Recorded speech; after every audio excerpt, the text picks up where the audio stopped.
Ramesh toll Ramesh YouTube சேனலிலிருந்து கவிஞர் ரமேஷ் ராஜாகி நான் இன்றைய நேர்காணல் பேட்டிக்கு சுண்டட்டி ஊரை சேர்ந்த காங்கிரஸ் மணி மலை மாவட்ட சிறு விவசாயிகள் நலசங்க பொருளாளர் மற்றும் நீலகிரி மாவட்ட காங்கிரஸ் கட்சி செயலாளர் மற்றும் உழவர் உற்பத்தியாளர் சங்க தலைவர் மற்றும் தேயிலை இங்கிலீஷ் காய்கறி விவசாயி அவர்களிடம் பேட்டிக்கான வந்திருக்கின்றேன்.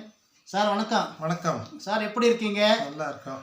உங்கள் தொழிலெல்லாம் எப்படி போயிட்டுருக்கு? தொழிலெல்லாம் கொஞ்சம் நல்லா போயிட்டுருக்கு. சரி, ஒரு தொழில் இருந்தால் கேட்கலாம், ஏகப்பட்ட தொழில் எல்லாத்துலேயும் இருக்கீங்க. பரவாயில்ல. முதல் மலை மாவட்டம், சரி, அதில் ஒரு கேசரி இருக்கீங்க இல்லையா? ஆமாம், அதை பற்றி கொஞ்சம் சொல்லுங்களேன்.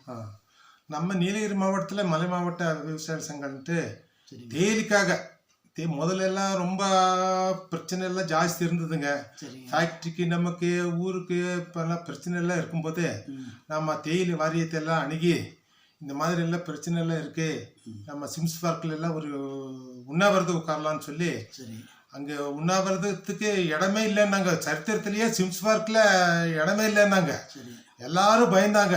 நான் எஸ்பி கிட்டே கலெக்டர்கிட்டே நின்று கட்டாயமாக அங்கே தான் உட்கார்றோம், நீங்கள் நம்மளை என்ன பண்ணாலும் பண்ணுங்க, அரெஸ்ட் பண்ணுங்க, சுடுங்க, நாம் விவசாயிங்க, நாம் ஒன்றும் பண்ண மாட்டோங்கிற ஒரு இதே உங்களுக்கு தர்றோம், கேரண்டி தர்றோம், நம்ம அங்கே தான் உட்காரோன்னு சொல்லி எப்பவும் எந்த ஒரு சிம்ஸ் பார்க்கத்தில் வரலாற்றுலேயே இல்லாத ஒரு இதே நம்ம விவசாய சங்கத்தில் அன்றைக்கி முன்னின்று நடத்தி நல்ல ஒரு 7-8 பேர் வந்து உண்ணாவிரதம் உட்காந்து அதில் சில கோரிக்கை எல்லாத்தையும் செஞ்ச அப்புறம் தான் இந்த மாதிரி இந்த மாத ரேட் போடுறது பல இதெல்லாம் விவசாயிகள்லாம் செஞ்சு நம்மளும் அதுக்காக ஒத்துழைச்சி தேயிலை வாரியத்தோடு இணைந்து நல்லா விவசாயிகளுக்கெல்லாம் நல்ல சாதனை எல்லாம் பண்ணி கொடுத்துருக்கோம். சிறப்பு சிறப்பு. சரிங்க, அதில் எத்தனை வருஷம் நீங்கள் அந்த பணியில் இருந்தீங்க?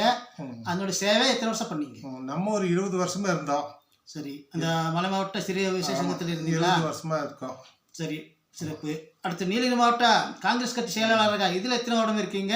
அதில் உங்களுடைய பணி என்ன? நம்ம தாத்தா முதல்ல பிரசிடென்ட்டாக இருந்தார். இந்த கோடநாடு பஞ்சாயத்து நெடுவிழாவில் பிரித்து பிரசிடென்ட்டாக இருந்தார்.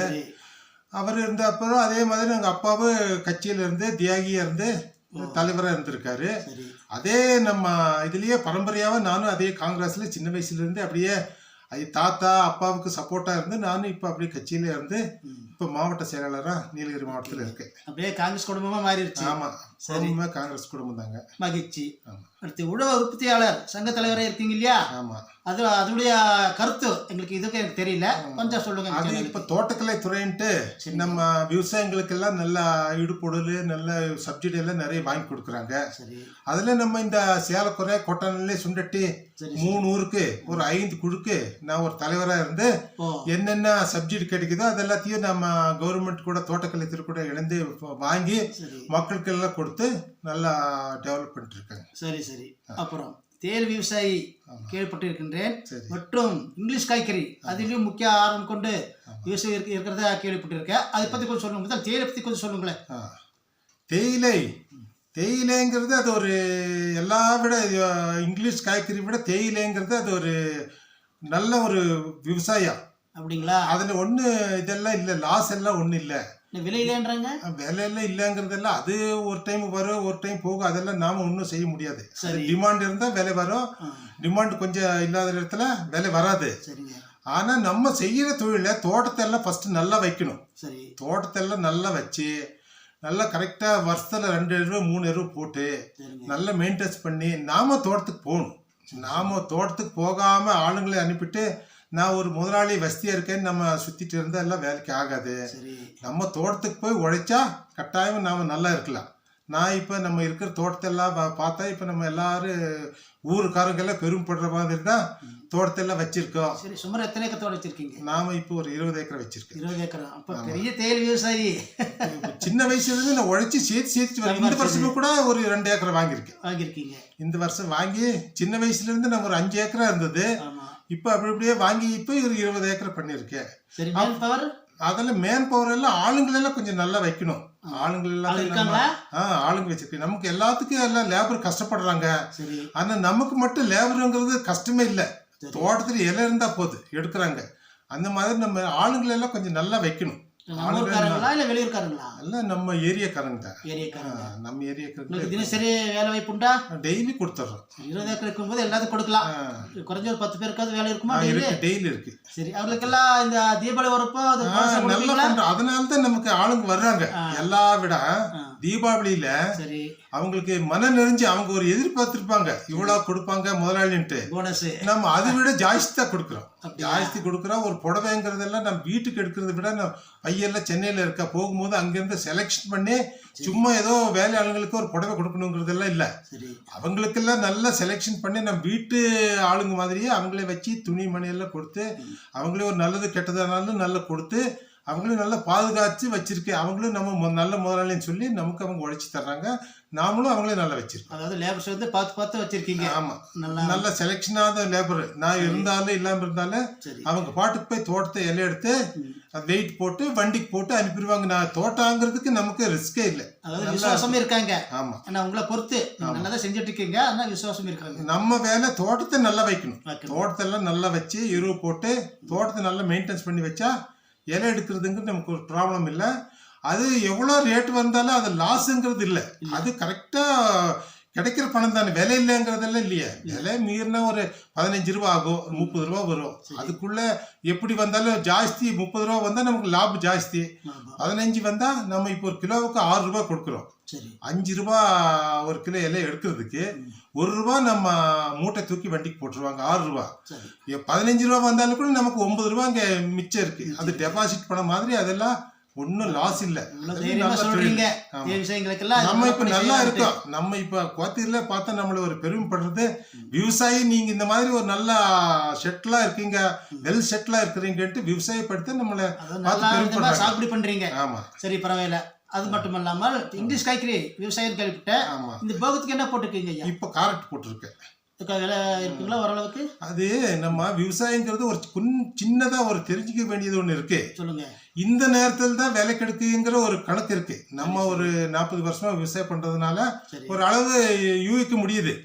இந்த நேரத்துல போட்டா தான் ஒரு அளவு விலை கிடைக்குது. இந்த நேரத்துல போட்டா மைசூர் அதில் வருது, ஆசன் வருது, மாலூர் வருது. இந்த நேரத்தில் போட்டா அந்த நேரத்தில் யாருக்கு வராதுங்கிற ஒரு கணிப்பு போட்டு ஒரே ஒரு வெள்ளம் போட்டாலும் போகுது. நான் ஒரு 2 ஏக்கரை வச்சிருக்கேன். இப்போ ஒரு விவசாயம் பண்ணிட்டு இருக்கேன். ஆனா வருஷத்துல ஒரு 10 லட்ச ரூபா கட்டாயமா எடுக்கிறேன். ஒரே ஒரு வெள்ளம் போட்டா போதுங்க. கேரட்டிக்கு போட்டிருக்கேன். நான் ஒரு 400-500 மூட்டை கேரண்டியா வரும். 500 மூட்டை வரும்போது நமக்கு ஒரு 3000 ரூபாங்கிறது அந்த நேரத்துல கட்டாயமா கிடைக்கும். அந்த மே மாசத்துக்கு மேலே அறுவடை பண்றதெல்லாம் ரேட்டு கட்டாயமா கிடைக்கும். அது மற்ற இடத்துல எல்லாம் இல்லை. பண்ணும்போது ஒரு 400 மூட்டைக்கு ஒரு 20 லட்சம்னா செலவெல்லாம் போனாலும் கூட கம்மி 2000 ஆனாலும் கூட ஒரு 10 லட்ச ரூபா நமக்கு மிச்சாகிறதுக்கு வாய்ப்பு இருக்கு. சின்ன வயசுல இருந்தே நான் ஒரு வருஷத்துல ஒரு சும்மா கஷ்டம் இல்லாம நல்லா தோட்டத்தெல்லாம் நல்ல பூமியெல்லாம் எருவெல்லாம் போட்டு நல்லா வைக்கிறதுனால நான் ஒரு 10 லட்ச ரூபாய் விவசாயத்துல வருஷத்துல சாதாரணமா நான் மிச்சம் பண்ணிடுறேன். சரிங்க. தேயிலையிலயும் நீங்க அத்துப்படி. ஆமா. இங்கிலீஷ் காய்கறிலயும் அத்துப்படி. இப்ப விவசாயத்துல ஊறி போயிட்டீங்க. ஆமா, மிக்க மகிழ்ச்சி. நம்ம என்ன இருந்தாலும் விவசாயம் தான் நமக்கு ஒரு முதுகெலும்புங்கிறத விட ரொம்ப அது ஒரு ஆசை. நம்ம பையன் கூட போய் சென்னையில ஒரு 10 நாள் இருக்கலாம்னு போனாலும் கூட 2 நாள் தான் இருக்க முடியும். ஞாபகம் இது மேல ஆசை, ஒரு காதல். மண்ணு மேல நமக்கு ஒரு காதல், பெரிய காதல். எங்க வீட்டுல இருந்தாலும் கூட ஒரு 10 ஒரு அரைவர் இருந்தா நம்ம வீட்டுல இருக்கிறதுக்கு நமக்கு இன்ட்ரெஸ்ட் இல்ல. யாரும் கெட்டு போனது இல்ல. முன்னொரு தெய்வ மாதிரி. சரிங்கண்ணா, நான் இந்த ஊருக்கு வந்து விசாரிச்ச வரைக்கும் எல்லாரும் உங்களை சொல்லியிருக்காங்க. விவசாயினாலும் சரி, கட்சியில முன்னோடியானாலும் சரி சொல்லியிருக்காங்க. மிக்க மகிழ்ச்சி. அதுக்காக உங்களை தேடி வந்து இப்போ பேட்டி எடுத்திருக்கேன். எனக்காக ரமேஷ் யூடியூப் சேனலுக்காக நேரம் ஒதுக்கி எனக்காக பேட்டி கொடுத்ததுக்கும் ரொம்ப நன்றி. அப்போ அந்த கட்சியில் மட்டும் என்ன பண்ணியிருக்கீங்க? கட்டியில சின்ன வயசுல இருந்து ஒரு 30 நான் ஒரு சின்ன ஒரு 25 வருஷம் 30 வருஷத்துல இருந்து ஊருக்கு தான் நம்ம கட்சியில இருந்தாதான் ஃபண்டு வாங்கி ஊருக்கு கொடுக்க முடியுங்கிறது நமக்கு ஒரு பாலிசி. சரி. அதனால இந்த சுண்டட்டிங்கிறது முதல்ல ரோடே இல்லாத இடம். எருமைப்பட்டின்னு சொல்லுவாங்க சுண்டட்டி, அந்த மாதிரி இருந்த இடம். நாம் கொட்டணையில இருந்து சுண்டட்டிக்கு 6 மாசமா நம்ம வீட்டு தொழிலே பார்க்காம கையில நானே பிக்காசு எடுத்து, அப்ப ஜேசிபி எல்லாம் ஒண்ணு இல்லை, நானே சின்ன பசங்களெல்லாம் வச்சு வெட்டி கொட்டநாளிலிருந்து சுண்டட்டிக்கு ரோடு எடுத்துட்டு வந்தோம். அப்புறம் பஸ்ஸு அங்கே தலைவர்கள் மாதிரி பிடிச்சி கொட்டநாளிலிருந்து சுண்டட்டிக்கு பஸ் எடுத்துட்டு வந்து பஸ் எல்லாம் நல்லா டெவலப் பண்ணியிருக்கோம். அப்புறம் ஃபண்டு வாங்கி எம்பி பிரபு நமக்கு ரொம்ப ரொம்ப க்ளோஸா இருந்து நம்ம மேல சுண்டட்டின்னா நல்ல பாசம். காங்கிரஸ் கட்சியானதுனாலயா? ஆமா, காங்கிரஸ் கட்சினால சரி, வருவாரு. தலைவர் கூடவே பசுபிள்ளையன்ட்டு பெரிய அவர் தான் தலைவர். சரி. இங்கேயே வந்து வந்து வந்து அவர் கூட கான்டாக்ட் வச்சு அவரையே அவர் நல்லா பிடிச்சிருச்சு பிரபுக்கு. அதனால சுண்டட்டிங்கிறது அவருக்கு ஒரு பெரிய இது மாதிரி. அதனால நமக்கு ஒரு எந்த ஃபண்டு வாங்கினாலும் நமக்கு கொடுப்பாரு. இந்த 2 மண்டபெல்லாம் வாங்கி கட்டியிருக்கோம், அவர் ஃபண்டு வாங்கி ரோடு எல்லாம் பண்ணியிருக்கோம். சமீபத்தில் சுண்டட்டி பஸ் ஸ்டாண்ட் பக்கத்தில் பார்க்கிங்கு ஒரு 20 லட்ச ரூபாய்க்கு இப்போதான் ஒரு 6 மாசம் ஆயிருக்கு. நல்லா சூப்பரா பண்ணி நம்ம பஸ் ஸ்டாண்ட் ஏரியாவே ஒரு நல்ல ஒரு கிராமப்புறல இந்த மாதிரி இருக்காங்கிற மாதிரி நான் ராமச்சந்திரன் கூட எம்எல்ஏ ராமச்சந்திரன் கூட போய் ஒரு 20 லட்ச ரூபா வாங்கி பார்க்கிங் பண்ணிருக்கேன். அந்த மாதிரி இப்பவும் நான் பண்ணிட்டு தான் இருக்கோம். ஊர்ல நம்மளால ஒரு பெருமை, சுண்டட்டின்னா இவர் இருக்காரு, எல்லாரும் நம்புறாங்க ஊர் பூரா. மணி என்ன செஞ்சிருவாருன்ட்டு யாரும் நம்மள கேட்கவும் மாட்டாங்க. நானும் எந்த வேலை செய்யுமோ அந்த பேர் இருக்குதானே. ஆமா, அது போதும். ஊர்ல எல்லாம் நம்மளதான் நம்புறாங்க. ஃபண்ட் எல்லாம் அவர் வாங்கிடுவாரு, எல்லாம் பண்ணிடுவாருன்ட்டு. இன்னும் நம்ம அந்த நம்பிக்கையை நம்ம ஊருக்கு நான் ஒண்ணு குறை பண்ணல. நான் எங்க ஃபண்ட் கிடைச்சாலும் ஃபண்டு ஊருக்கு நான் எல்லாம் நிறைய பண்ணியிருக்கேன். சரிங்க, இவ்வளோ நேரம் எனக்கு நேரம் ஒதுக்கி ரமேஷ் யூடியூப் சேனலுக்கு பேட்டி கொடுத்தமைக்கு மிக்க மிக்க நன்றி. நன்றி நன்றி.